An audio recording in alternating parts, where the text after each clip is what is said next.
Hey, how you doing? This is Tom, and this is Tom's Radio Room Show.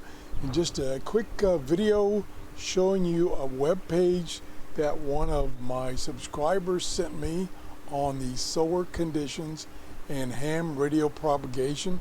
I'll put a link to this in the first comment below this video. And it's got band conditions. I just did a refresh. Can see not too good, even though the solar flux is pretty high. The K index and the A index is high too, which we want those to be low.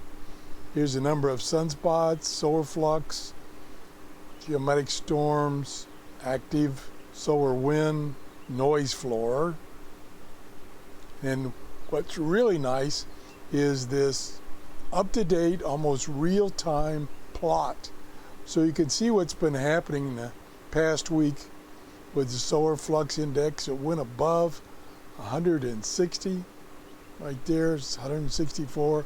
Now it's coming down a little bit.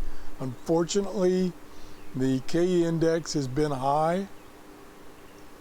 See, it's riding kind of high. This is a 4. And then one thing I don't, and then the light lines are the predicted.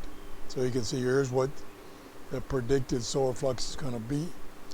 Now, one thing I didn't understand is they didn't plot on this page here the A index. I'm not sure why they didn't. It's down here.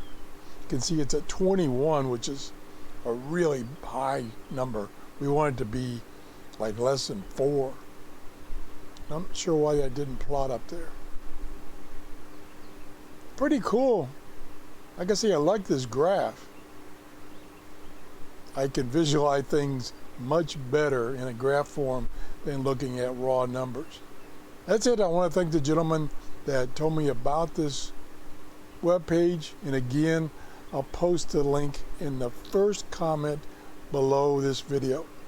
If you enjoyed the show, please give me a thumbs up and have a nice day. Bye-bye.